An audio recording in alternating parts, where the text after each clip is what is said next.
કરે છે, ખૂનના ગુનામાં એને સજા થાય છે. એ વ્યક્તિ જ્યારે સજા પામે છે તો એવા જ સમયે ફરીથી જ્યારે કોઈ ગુનો કરે છે તો એના માટે ફરજિયાત ફાંસીની સજાની જોગવાઈ કરતી કલમ 303 જે છે એ રદ કરી. કેમ કે એકવાર વ્યક્તિએ ખૂનનો ગુનો કરેલો છે અને એને આજીવન કેદની સજા થઈ છે તો એવી વ્યક્તિને ફરીથી 303માં જો કોઈ એવો ગુનો કરે છે તો ફરજિયાત ફાંસી જ આપવી એ અસમાન વર્તાવ ગણી અને સુપ્રીમ કોર્ટે એને રદ કરેલી. એ પછીનો જે છે Unni Krishnan versus state of UP કે ખાનગી શૈક્ષણિક સંસ્થાઓ એ મૂળભૂત અધિકારોને સુસંગત રહી અને સરકારે કરેલા નિયમો અનુસરવા બંધાયેલી છે. આ જે વાત છે એ હમણાં જ રાજ્યની ડેફિનેશનની વાત કરી નાણાવટી સાહેબે કે રાજ્ય એટલે કોણ, તો રાજ્યમાં બધા જ આવી જાય. તો એ રીતે જ્યારે આવી રીતે કોઈ પ્રાઇવેટ ઇન્સ્ટિટ્યુશનલ છે કે જે સરકારે ઘડેલા નિયમોને અનુસરવા માટે જો એ બંધાયેલ હોય તો એ નિયમ અનુસાર એ આ રીતે મૂળભૂત અધિકારોને અસંગત રહી અને કોઈ નિર્ણય લઈ શકે નહીં અને શિક્ષણના અધિકારને મૂળભૂત અધિકાર ગણી અને આ અનુચ્છેદ 14નો ભંગ સમાન ગણીને શિક્ષણના અધિકારને મૂળભૂત અધિકાર ગણ્યો હતો અને પોતાની રીતે મનસ્વી રીતે કોઈ ફી ધોરણ નક્કી ન કરી શકે, આપખુશાહી વર્તન ન કરી શકે એવું આ કેસમાં ઠરાવવામાં આવેલું. બીજું એક લેન્ડમાર્ક જજમેન્ટ છે કે જે તો મૂળભૂત અધિકારના એક વચ્ચે ઉન્ની કૃષ્ણનનો કેસની જે આપણે વાત કરી એના અનુસંધાનમાં જ આગળ જતાં અત્યારે રાઇટ ટુ એજ્યુકેશન એનો જે મૂળભૂત અધિકાર આપણા વચ્ચે જે આપણને મળ્યો છે એ કદાચ આનો જ એક ભાગ હોઈ શકે. અને જે ખાનગી ફી લેવાની ને વધુ પડતી ફી લેવાની વાત કરી, એડમિશન કેપિટેશન ફી, એના વિશે તે અવારનવાર બધા કાયદાઓ એના નિયમો બનાવવામાં આવેલા જ છે. આપણા વચ્ચે નિયમો છે જ. અને ખાસ કરીને એવી બાબતો કે જે સંસ્થા સરકારની ગ્રાન્ટ નથી લેતી અથવા તે પોતાની રીતે ચલાવે છે તો એને પણ બંધારણમાં એવી જોગવાઈ છે. અને બીજી રીતે કહીએ તો જે તે સરકાર દ્વારા એવા નિયમો પણ બનાવવામાં આવ્યા છે કે અમુકથી વધુ ફી તેઓ વસૂલ ન કરી શકે. પણ ભારતના બંધારણમાં એ સ્પષ્ટ ઉલ્લેખ છે કે જ્યારે કોઈ પણ શૈક્ષણિક સંસ્થા કે જે ગ્રાન્ટેબલ છે, સરકારના અનુદાનથી ચાલે છે કોઈ પણ રીતે, તો એ અમુક સરકારશ્રીએ ઠરાવ્યા સિવાયની એના ફ્રેમવર્કમાં રહ્યા વગર બહાર જઈ એને ફી વસૂલ કરી શકતી નથી. એ આપણે આ કેસના અનુસંધાને જ આપણે કહી શકીએ. અને જે બીજો વાત કરતી હતી વિશાખાવાળો, વિશાખા વિરુદ્ધ સ્ટેટ ઓફ રાજસ્થાન, આ જે કેસ છે વિશાખાનો, તો એ કેસ પણ એક જ અધિકારને નહીં, મૂળભૂત અધિકારોની જ્યારે આપણે વાત કરી રહ્યા છે તો એ એક કરતાં વધારે મૂળભૂત અધિકારોને સ્પર્શે છે. અનુચ્છેદ 14, 19 અને 21. હવે આ કેસની વિગતમાં બહુ ઊંડા ઉતરવું નથી, પણ એટલી વાત કરી શકાય કે જ્યારે કોઈ પણ સ્ત્રી કામ કરતી હોય, વર્કિંગ વુમેન હોય, તો એ જે જગ્યાએ કામ કરતી હોય ત્યાં એને એન્વાયરમેન્ટ એવું ફ્રી મળવું જોઈએ, મુક્ત વાતાવરણની વચ્ચે રહી અને એ કામ કરી શકે એ માટે એને એવા અધિકારો મળેલા છે. જે મૂળભૂત અધિકાર છે એ અધિકાર એને કામના સ્થળે પણ મળવા જોઈએ. જો કોઈ પણ સ્ત્રી કામના સ્થળે એ કોઈ પણ વ્યક્તિ દ્વારા, એ પછી એના બોસ દ્વારા, એના સહકર્મચારી દ્વારા, એના કલીગ્સ દ્વારા કે કોઈ પણ દ્વારા જ્યારે આ રીતે એની સાથે જાતીય છેડછાડ, સેક્સ્યુઅલ હેરેસમેન્ટ કોઈ પણ સ્વરૂપમાં કરવામાં આવે તો તે સ્ત્રીના અનુચ્છેદ 14, 19 અને 21ના ભંગ સમાન ગણાય. એટલે કે દરેક સ્ત્રીને સમાન રીતે જે પુરુષ જે રીતે કામ કરી શકે છે, કામના સ્થળે ગૌરવપૂર્ણ રીતે, મુક્ત રીતે હરીફરી શકે છે અને એને ગૌરવપૂર્ણ વાતાવરણમાં કામ કરવાનો અધિકાર મળ્યો છે, એ જ રીતે સ્ત્રીને પણ એ કામ કરવાનો અધિકાર હોવો જોઈએ. અને આ કેસમાં તો સુપ્રીમ કોર્ટે બહુ સરસ ડિરેક્શન આપ્યું છે. આ સંદર્ભમાં કાયદો ન હોય તો કાયદો જે તે સમયે કેસ થયો ત્યારે કાયદો અસ્તિત્વમાં હતો નહીં અને એ માટે ડાયરેક્શન આપ્યું છે કે સંસદ કાયદો ન ઘડે ત્યાં સુધી એને કાયદો માનીને જ વર્તવું. આપણે કહી શકાય કે 1907નો કેસ હોવા છતાં આજ સુધી એમાં હજી સંસદે કોઈ કાયદો ઘડ્યો નથી, પણ કાયદો જે જજમેન્ટ છે એને કાયદો માનીને પણ અનુચ્છેદ 14નો જ્યાં ભંગ થયો છે ત્યાં સુપ્રીમ કોર્ટે ખૂબ જ ઉદાર વલણ રાખી અને વાત કરી છે. મિત્રો, અહીંયા આપણે જે આર્ટિકલ 14ની વાત કરી એ 14 સમાનતાના અધિકારનો સર્વસામાન્ય અધિકાર છે અને આપણે શરૂઆતમાં જ વાત કરી કે અનુચ્છેદ 14 જે છે એ ભારતીય નાગરિક અને બિન ભારતીય નાગરિકોને પણ મળેલો છે, કેમ કે એ જનરલ સેન્સનો છે. તો આ પછી આપણે વાત કરીએ અનુચ્છેદ 15ની, કે જે અનુચ્છેદ 14ના કહેવાય ને કે કોલોરરી રાઇટ ગણી શકાય, અને એ રાઇટ એવા છે કે જે માત્ર ભારતીય નાગરિકોને મળેલા છે, જેમાં જે ધર્મ, જાતિ, જ્ઞાતિ, લિંગ અથવા તો જન્મસ્થાનના કારણોસર ભેદભાવ પર પ્રતિબંધ મૂકવામાં આવે છે. અનુચ્છેદ 15 એ એનો સમાનતાના અધિકારનો પેટા અધિકાર ગણી શકાય, કે જે કોઈ પણ વ્યક્તિને કોઈ પણ સ્થળે આવવા જવાના, જાહેર સ્થળો વગેરેમાં ભેદભાવ વિના પ્રવેશવાના અધિકાર પર એ પણ અધિકાર આપે છે, એની પર પણ પ્રતિબંધ મૂકે છે.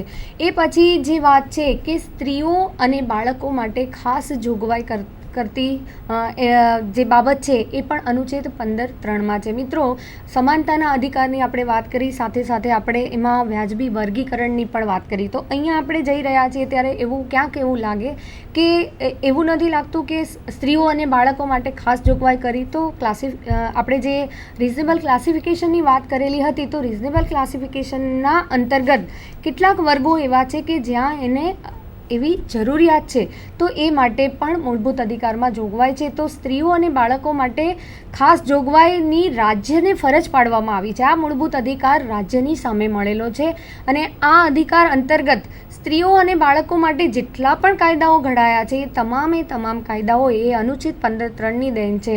જે હમણાં જ ડોમેસ્ટિક વાયોલન્સ એક્ટ અસ્તિત્વમાં આવે છે, 2005નો કાયદો, એ કાયદો પણ આ આર્ટિકલ 15(3)ને અંતર્ગત રહી અને રાજ્યએ ઘડેલો છે. એ સિવાય પછાત વર્ગો માટે ખાસ જોગવાઈ કરેલી છે. તો હું એવી વાત કરું કે આપણે જે સમાનતાના અધિકારમાં વ્યાજબી વર્ગીકરણની વાત કરેલી, તો એમાં એમ થયું કે પછાત વર્ગ માટે કેમ જોગવાઈ કરેલી છે. તો ક્યાંક સામાજિક, આર્થિક અને રાજકીય ક્ષેત્રે જો કોઈ પછાત હોય, ધર્મથી કે જાતિથી નહીં, જે 15ની વાત છે એમાં જે વાત કરેલી છે કે કોઈ પણ વ્યક્તિને ધર્મ, જાતિ, જ્ઞાતિ, લિંગ કે સેક્સના ભેદભાવ. હવે જ્યારે કોઈ વ્યક્તિ એ કહેવાય ને કે એ ઇન્ડિયાના કોઈ પણ જગ્યાએ જન્મ લે છે, તો એ જ્યારે કાશ્મીરમાં જન્મ લે છે અથવા તો કન્યાકુમારીમાં જન્મ લે છે, તો એના કારણે એ આ જ વિસ્તારનો છે કે આ જ રાષ્ટ્રનો છે. રાજ્ય મહારાષ્ટ્ર હોય કે ગુજરાત રાજ્ય હોય, પણ એના કારણે એના ઉપર ભેદભાવ કરી શકાશે નહીં. પછી કોઈ પછાત વર્ગનું છે એટલે એણે રોજ પોલીસ સ્ટેશનમાં આવીને હાજરી પૂરવી, અથવા તો પછાત વર્ગનું છે કે ઉતરતી કાસ્ટનું છે તો એને આમ કરવું, અને જો ઉચ્ચ કાસ્ટનું હોય તો એને આમ કરવું, એવી બધી ભેદભાવ આનાથી દૂર કરવામાં આવ્યા છે.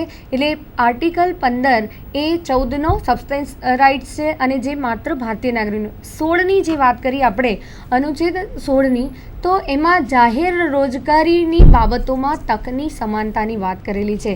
હવે સાહેબે હમણાં જે વાત કરી હતી કે કોઈ પણ પ્રાઇવેટ એજ્યુકેશનલ ઇન્સ્ટિટ્યુશન હોય તો એ પોતાની રીતે મનસ્વી રીતે કંઈ પણ કરી શકે નહીં. હવે અહીંયા આગળ રોજગારીની બાબતોમાં તકની સમાનતાની જે વાત કરેલી છે, એમાં રોજગારીની ઉપરાંત એના નિમણૂકની, એના બઢતી, પ્રમોશન, ગ્રેજ્યુઇટી, એના લીવ અને એ અંગેની નોકરીની અને રોજગારીના સંદર્ભમાં એના પ્રમોશનની, ગ્રેજ્યુઇટીની, એવી તમામ બાબતોનો સમાવેશ એ અનુચ્છેદ 16માં કરવામાં આવ્યો છે, કે એવા કોઈ કારણોસર રાજ્ય એ જાહેર નોકરીમાં તકની સમાનતા મળતી હશે તો કોઈ પણ પ્રકારનો ભેદભાવ કરશે નહીં. આમાં સમાન કામ માટે સમાન વેતનનો જે અધિકાર છે, અથવા તો એ માટેના જે કાયદા છે, એ અનુચ્છેદ 16ને આધારિત છે, કે જો જે સ્ત્રી કામ કરે છે એ જ કામ જો પુરુષ કરે છે, તો જે સ્ત્રીને વેતન મળવું જોઈએ એ જ વેતન પુરુષને પણ મળવું જોઈએ.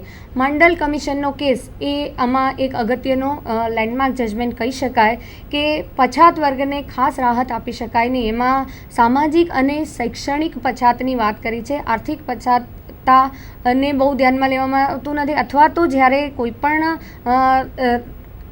એડમિશન વખતે અથવા તો નોકરી વખતે જ્યારે જોવામાં આવે છે, તો એવા સમયે અમુક પર્સન્ટેજથી વધારે અનામત, રિઝર્વ કોટા રાખી શકાય નહીં, અને આ કેસમાં 50%થી વધારે અનામત જે રિઝર્વ સીટ રાખવાની વાત હતી એને માંડલ કમિશનથી રદ કરવામાં આવેલું કે ભાઈ મેડિકલ કોલેજ હોય કે મેડિકલ ની સીટ હોય તો એવા કોઈ પણ પેરામીટર્સ નથી કે જે 50%થી વધારે અનામતનો અર્થ શું થયો? તમે અમુક પર્સન્ટેજ એને આપો છો પણ બધું જ જો એને મળી જાય તો અનામત પછી રહેતું નથી, એનો અર્થ રહેતો નથી. તો માંડલ કમિશન કેસમાં પણ સુપ્રીમ કોર્ટે આ બાબતને ધ્યાનમાં લીધેલી છે. એ પછી અનુચ્છેદ 16 એબોલિશન ઓફ અનટચેબિલિટી, અસ્પૃશ્યતાની નાબૂદી. મિત્રો, અહીંયા આગળ વાત કરી દઉં કે આપણો દેશ જ્યારે આઝાદ થયો તે સમયે અસ્પૃશ્યતા નિવારણ ધારો અને એમાં ઓફેન્સ આ અંગેના કોઈ ગુનાઓ હોય એ અંગેનો કાયદો પસાર થયેલો, પણ એને એ પછી protection of civil rights act 1955 એવું નામ આપ્યું અને એનાથી કોઈ પણ વ્યક્તિને અસ્પૃશ્ય ગણવામાં આવશે નહીં અને એના તરફ કોઈ પણ જાતનો ભેદભાવ રાખવામાં આવશે નહીં. એબોલિશન ઓફ ટાઇટલ્સ, ઇલકાબોની નાબૂદી. હવે આ જે વાત છે કે કોઈ પણ વ્યક્તિ લશ્કરી કે શૈક્ષણિક વિશિષ્ટતા હોય એ સિવાય કોઈ પણ હોદ્દો ધારણ કરી શકશે નહીં અથવા તો કોઈ પણ ઇલકાબો મેળવી શકશે નહીં. નફાના હેતુ માટે કોઈ પણ નાગરિક હોય એ વિદેશી રાજ્ય તરફથી જો નફાનો હોદ્દો ધારણ કરેલો હોય ત્યારે એવા સમયે રાષ્ટ્રપતિની સંમતિ સિવાય એ ઇલકાબ ધારણ કરી શકશે નહીં. અહીંયા એવી વાત છે કે કોઈ પણ વ્યક્તિના નામની આગળ એવો કોઈ જ હોદ્દો લાગુ પડશે નહીં સિવાય કે એ લશ્કરી કે શૈક્ષણિક હોય, જેમ કે મેજર છે અને ડોક્ટરેટની પદવી છે, તો એવી કોઈ બાબત સિવાયની કોઈ ઇલકાબ હોય, કલા ક્ષેત્રે, વિજ્ઞાન ક્ષેત્રે, કોઈ એવા ખાસ ક્ષેત્રોમાં કોઈ સિદ્ધિ હોય અને જે એને ઇલકાબ મળે છે તો એની વાત નથી, પણ એ સિવાય કોઈ બીજા કોઈ બાબતમાં સ્પેશિયલ એને આપી શકાશે નહીં. અહીંયા મિત્રો આપણે સમાનતાના અધિકારો પૂર્ણ કર્યા. હવે આપણે સ્વતંત્રતાના અધિકાર ઉપર જઈએ, જે આપણે વાત કરી કે 19થી 22માં આપેલા છે અને નાણાવટી સાહેબે બી બહુ સરસ વાત કરેલી કે મૂળભૂત અધિકારોમાં જુદા જુદા જે અધિકારો છે એમાં સમાનતાનો અધિકાર છે અને સ્વતંત્રતાનો પણ અધિકાર છે. હવે મિનલબેને જે હમણાં ચર્ચા કરી એના અનુસંધાને બહુ સારો પ્રકાશ પાડ્યો. આપણા ભારતના તમામ નાગરિકને, ભારતમાં વસતા તમામ વ્યક્તિને એક પ્લેટફોર્મ પર મૂકી દીધા. સમાનતાનો અધિકાર એટલે each and every person is equal before the law. કાયદા સમક્ષ દરેક વ્યક્તિ સમાન, ઉચ્ચ નીચના ભેદભાવની એવી રીતે આર્ટિકલ 14થી 18માં બહુ સરસ રીતે છણાવટ કરી. હવે સમાનતા તો આપણને મળી, સમાનતા તો આપણે ચર્ચા કરી અને સમાનતા બંધારણ દ્વારા આપણને પ્રાપ્ત થઈ, પણ જ્યાં સુધી સ્વતંત્રતા ન મળે ત્યાંથી એ સમાનતાનું કામ શું?